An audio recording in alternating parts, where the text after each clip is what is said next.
welcome to Let's Talk Diz, a show that gives you everything you need to know to help make your Disney vacation as magical as can be in just about 20 minutes. I'm your host, Jeff Coviello, and with me each week is Disney Master Sandy from Easy Diz by Instant Impressions Travel Services.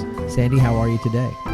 I am doing great. How are you, Jeff? I'm really excited because every once in a while, I know the access that I have to you gives me some information that's brand new, and this week is an interesting one from my seat because I am a huge Star Wars fan, and the news is rolling out fast and furious about the new Star Wars experience that's going to be offered in Florida. And you had an opportunity to sit down with some training on your end. So break down for us everything that you've learned about what's coming to Florida as far as the resort, the Star Wars themed resort. Well, it is super exciting. It was an incredible training to be part of because I was wowed. And I've said before, I'm not easy to wow. But I want to also start by being upfront and telling you what we don't know. As shocking as it is, Disney is not ready to take your money quite yet. They've let you know how much they need, but they're not there yet. We don't have the date that we'll be able to begin booking. We don't have the actual date that the resort is opening. We know it's spring of 2022, and I've been in this industry for a long time, and spring with Disney is a dangerous term. It could mean March, it could mean June, it could mean anything in between. But as you said, the news is coming out fast, and now that they're rolling it out, we're going to start to get little snippets probably every week to two now. So hopefully we'll have those dates for you soon. Well, and if you are looking for a visual to anything that we're saying tonight, I do encourage you to go over to our YouTube channel, youtube.com/Let's Talk Diz. Sandy did break some of this down. There were some images as far as price points and things like that if you're not going to remember it by listening or you're not a show notes type of person, I do encourage you to go over there again, youtube.com/Let's Talk Diz. You can see some different things. Every week we drop something on Sunday that breaks down the news. Tell us about the actual resort and the stay. You bet. And we're going to call it a resort, but I want you to take whatever that word means to you totally out of your head whenever you're thinking about the Galactic Starcruiser. Okay. Because it's really like a cruise experience, like an all-inclusive resort. And Disney's starting to coin this phrase that they're using for it of this vacation is going to be story living. It's not that this is just the place that you sleep. It is its own destination. Think of it like its own theme park almost, because there's going to be so much activity there. When they were deciding to do the Hollywood Tower Hotel, the Tower of Terror, there was a thought at some point that was going to be a functional hotel, that you were going to be living a story there. You were going to get picked up by an old-time car and it was going to take you to this hotel. So I love the fact that they're taking certain ideas that they had 25, 30 years ago for something that they didn't end up doing, and they're now taking it and applying it to this new property that they own, and it's a perfect way to make it happen. So all-inclusive, what does that mean when you say all-inclusive? Because, I've been on a Disney cruise. I know that I have an option to do certain things. There is a time that these things are slotted in. Is there freedom or is it pretty regimented? What do we know so far about while you're in this all-inclusive experience? So it is definitely your vacation, which means there's always freedom. And they talk about the freedom not only in scheduling, but in how you participate. Are you arriving in your full Jedi robe, and are you immersed in the culture, and are you speaking those languages? Or are you just a bystander that wants to watch and soak it all in? So lots of freedom. But again, it's going to cover everything. It's your room.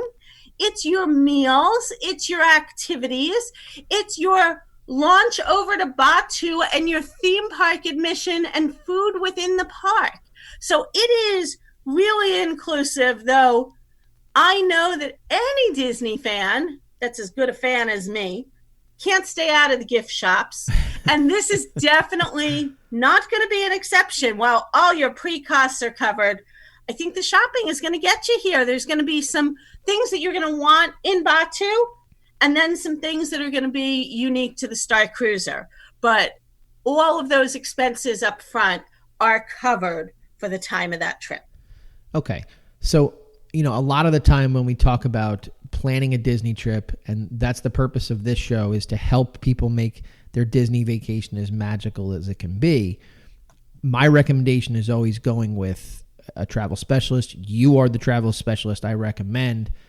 How does the travel specialist role fall into this particular experience? Because I've used Easy Diz and you for my cruise experience. Will it be something similar? What do we know so far? So, as you said, our podcast really is about helping planning. And there are clients that I work with, but there are people that I know that take our advice and use it and run with it. And I'm glad we're helping in some way. This experience is going to be drastically different than any Walt Disney World experience you've had before. I think more than ever, it's imperative that you have a specialist working with you on this. I hope we're your specialist of choice, but if not, support our industry. It costs nothing to work with an agent. We're commissioned by Disney. And this one, even though it's not going to be a long portion of your vacation, mapping it out and making sure it plays into your full vacation is going to be so key. It is incredibly unique. Normally, people pick their vacation date and their vacation length. Again, this is going to be like a ship experience. So if you were to call me and say, I'm going August 1st to August 8th, you can't stay here August 1st to August 8th. This is a 2-night experience. And everybody, just like a ship, arrives within a few-hour window. You do that port boarding. You have a 2-night stay on board filled with all of these activities. And then everybody disembarks at the same time. Now, some people are going to fly down to Disney for a long weekend and make this their entire trip. But most people are going to work this into a week's vacation. So it is going to require more than one resort for that week. It's going to mean strategically picking, where does this go in the week? Does it go at the beginning? Does it go at the end? What if the day that you're arriving in Disney is not a boarding day? What if, kind of like the cruise ship, what if you're planning on flying down that morning and your flight gets delayed? The big difference here between a cruise ship and the Galactic Starcruiser, if you arrive at 4 o'clock instead of 1 o'clock, at least the Galactic Cruiser hasn't left and you can still board. But I wouldn't want anyone to miss hours of this experience. It's going to be phenomenal. Well, that is an important thing to mention because I'm not making a joke. It sounds like I'm making a joke, but questions that I've heard about this particular Galactic Starcruiser Resort is this thing actually going to fly? So you're here to tell us that the honest answer is no, it's not going to fly. It will not fly away and you will not miss the ability to get to your resort, but it is being handled the same way that a cruise check-in is typically handled. We're certainly going to make sure you feel like you're flying. Correct. Again, we're going to have you living that story. You've given us a little bit. I know that they've released some itineraries that I've seen through you. I've been fortunate enough to take a look at that. So can you walk us through a little bit of the experience more than what you've done so far, especially talking about things like dining? If we're in the cruise vein here, obviously that's probably going to be very specific. Any kind of entertainment, anything that you've been privy to that you think would be really interesting for everybody that's a big Star Wars fan like myself to know about what the experience is. You bet. I'd love to.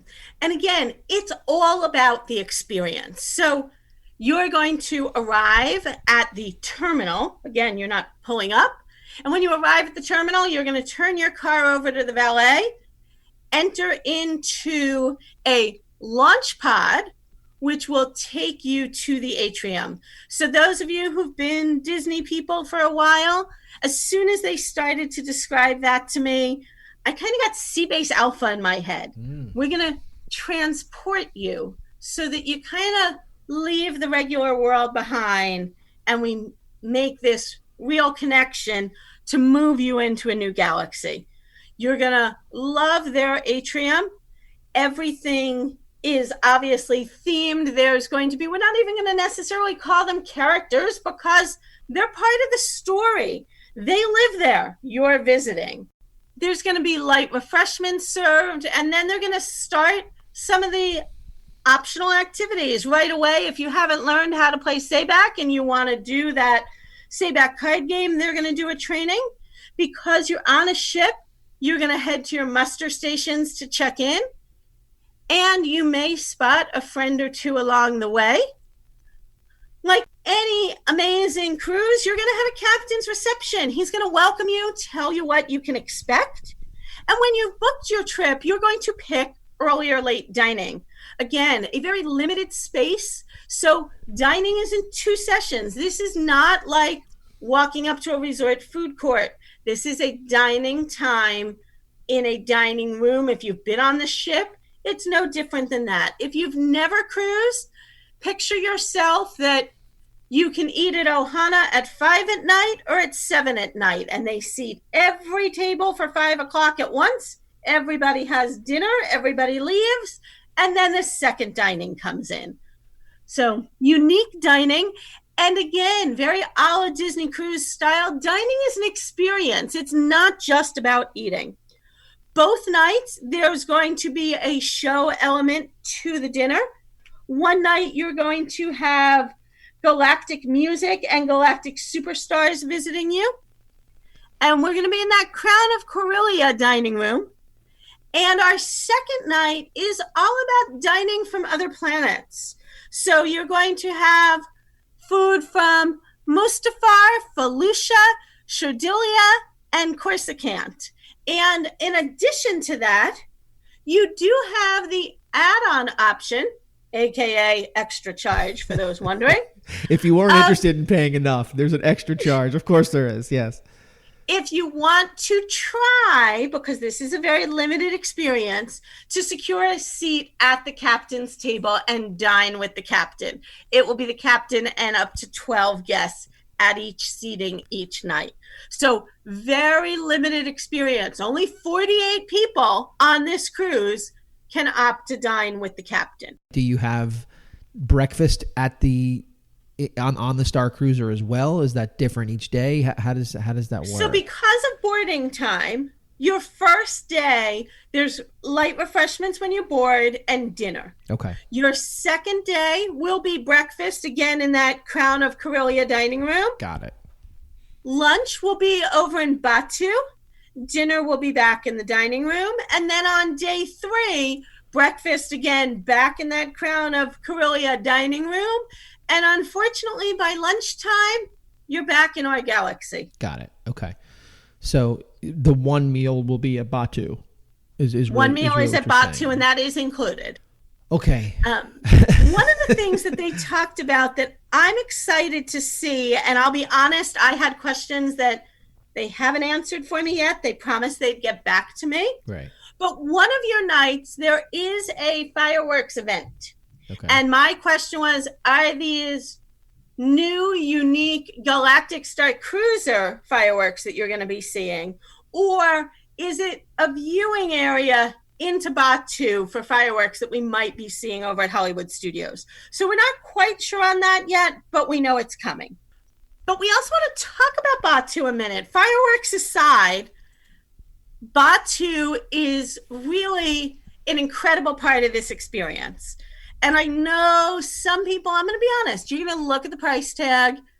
If you're just 2 people, it's going to come out high. But I'm going to tell you one of the guarantees of this reservation that's going to thrill you. When you are transported to Batu, you are going to get to do 2 things. The very first of which is a guaranteed ride on Rise of the Resistance. And if you've been to Walt Disney World since it's opened, that means no 7 a.m. trying for that darn virtual queue that fills up by 7 o'clock and 22 seconds. Guaranteed ride on Rise of the Resistance. And yes, I said it twice because it's that important. And you're going to go right from there over to ride Millennium Falcon Smuggler's Run. So guaranteed those 2 rides. As we mentioned, lunch is going to be included in Batu. You may be inclined to head over to Savi's. You might want to build a lightsaber. There is lightsaber training and competitions on board. They will have lightsabers you can use if not. And then one of the other awesome things that they're doing back on the Star Cruiser is there's a droid racing competition. So if you've built a droid previously, make sure it makes its way into your suitcase, or this might be the time that you want to build your first one to have it for later in the evening. So much to talk about, so much to do, so much to digest. The one thing we haven't discussed yet has been the rooms. I know that we have seen some concept art. I've definitely seen a lot of concept art. They're very interesting to look at, but I know that you would have gotten more information about what they're actually doing in the training. So talk to us about anything you learned about the rooms that maybe we don't know, or for some things that we do know that you got more clarity on. They are incredibly cool. And I will say one of the things, all of your tables and everything are bolted down so that when you do fly, none of your furniture is moving. Great. But the big thing to know, as incredible as this experience sounds, it's super limited. There are only 100 rooms on the Galactic Starcruiser. So not going to be that many guests on board. Under 500 people can be part of this experience at one time. There are 3 kinds of rooms on board. Your standard cabin, and that's going to be a queen bed, 2 berths, and they're really bunk beds, but if you, again, look at those pictures, you'll see the design element to them is so amazing. Now, one question I did have, because of the angling of the artist rendering, they look a little on the smaller side, like they might be a kid's bunk. Yeah. They are full size. If you want to be 4 adults in a room, you can definitely make that work. And some of those standard cabins also have a 5th person sleeper in it. So especially if you're a family of 5 and you want that standard cabin, because let's be honest, as cool as it is, you're not going to be in there for that long. So go with the standard if you want. You're going to need to book early. There's going to be a very limited number of those 5-person rooms. Okay. We can go up one step to Galaxy Class Suite. Again, that's still going to sleep 4. It doesn't have that 5th person option. And it's going to be that same room configuration. Really, the difference is it has a window. And keep in mind, if you've sailed Disney Cruise Line or you've looked at sailing Disney Cruise Line, think virtual porthole here. You're not getting a window that looks out into Florida sun or Florida rain. You're getting a window that looks out into the galaxy while you are making this flight. I kind of thought that was where they were going with that. So that's exciting to hear, to take that technology from the cruise ship and bring it there. Okay, that's 2 of the types. I think you said there's 3, correct? And our very last is a Grand Captain Suite, a 2-bedroom suite, sleeps up to 8, 2 queen beds, 2 of those bunk beds, 2 wall pull downs, lots of space for everybody. A kind of small little kitchenette type area, though I'm not sure when you're going to have time to be there and enjoy. And that room will include a few extra little surprises for everybody. Very cool. All right. I know when we've done all our resort shows, sometimes we talk about rooms that are connecting rooms. If you're coming with a party that maybe wouldn't fit in one room, they have connecting rooms. Does that option exist here on the Galactic Starcruiser? It does not, because of the unique design. If your family isn't going to fit in one of those standard rooms that sleeps 5, you either need to go up to that captain's suite to sleep 8 or 2 non-connecting rooms. Okay. And again, contact your travel specialist, work with them to get you to make sure that it all makes sense for you and for your traveling party. The other question clearly that we have here, selfishly I'm asking, Disney Vacation Club presence at all? We don't know. Do we know? What's the layout? My guess is, like any resort, if you're a Disney Vacation Club member, you'll be able to trade your points in, but this is not a Disney Vacation Club resort. But we know that Disney Vacation Club members are huge Disney fans, and many of them will not use a travel agent, which I totally understand, when staying in their home resort. But again, this is a great opportunity to work with a travel specialist and get that unique bonus and that extra planning. Well, while we know it's not a DVC resort, we do know that as more information comes available, our friends over at dvcnews.com will definitely have some information for our Disney Vacation Club owners, because for more than a decade, DVC News has provided the latest news and information regarding the Disney Vacation Club timeshare program and its member resorts. Visit them at dvcnews.com, where you can sign up for their email newsletter, or look for them at facebook.com/DVC News or twitter.com/DVC News. Great resource, I'm sure, as stuff comes available. You can find whatever the connection is to Disney Vacation Club over there. What didn't we cover? You've been incredibly thorough. You've gotten a lot of information into the hands of some folks that definitely didn't have before. Is there anything that we've missed so far? Obviously, things will continue to evolve, but what have we missed so far? You bet. I think we left out probably 3 things, believe it or not. Okay. The first is that if you don't use the Play Disney app, now is the time to download it before you get on the Star Cruiser. There's going to be a lot of interactivity on the Play Disney app that is limited to Star Cruiser guests. And as I mentioned, you're going to see many of the characters that we love from Star Wars here. But you're also going to have some unique opportunities to interact with them, be sent on messages, on missions, maybe smuggle some things they need. Some of that you may get when you get face-to-face with them. Some of that may come to you via the messaging in the app. So really cool. Again, that story living, that high level of interactivity. And then I would say the last thing that we didn't get to, which you've all been waiting for, I know, is what does this vacation cost me? Yeah. And I will give the disclaimer up front that these are average prices based on value season. We don't have a full list of seasons yet, but you're all as smart as I am. Value season is when the kids are back in school, there isn't a holiday, nobody, people have to rearrange schedules to travel. The prices I'm giving you, definitely not valid. Those of you traveling Christmas week, right, Easter week. That's what creates the seasons is demand. So in value season, as I said, it's really the 2 guests pay for the bulk of the rooms. So if you're a couple, it's $1,210 per person per night, making your galactic voyage $4,810.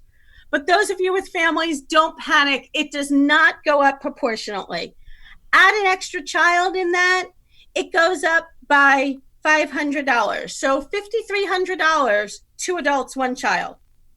2 adults, 1 child plus grandma goes up to $59.99. So again, $48.10 for 2, $59.99 for 4. It definitely does not double, so don't have that panic. It is a higher number than any resort stay at Walt Disney World. There is no getting around that. However, go back to the beginning of the show of what I said.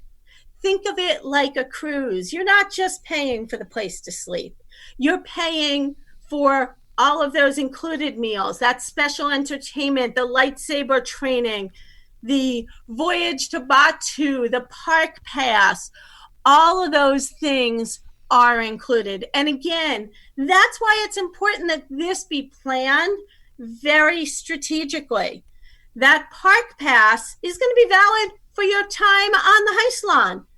You're probably staying at Disney before or after, and you want to work your park tickets and your park planning around what's included with your Star Cruiser package. Really, really awesome stuff. I'm really excited for all the information that you shared there. I hope that the people listening that are as big as Star Wars fans as I am have a smile on their face the size that I do. I know I have several friends who are turning back into little boys as they listen to this potential experience. So as always, you're the Disney master. I thank you for your time. I thank you for your knowledge and your expertise, and have a great week. It is my pleasure, Jeff. And just one last thing, take a look in the show notes. We do have a Galactic Cruiser priority list and special e-blast. You can sign up for it there, and I'll see you all out in the galaxy. That's why you're the best. That's a wrap this week on Let's Talk Diz. If anyone you know could benefit from this or any show, please share, have them like and subscribe. And don't forget to reach out to the folks at Easy Diz by Instant Impressions Travel Services for any Disney destination planning. Make it a great week, and as always, keep making memories.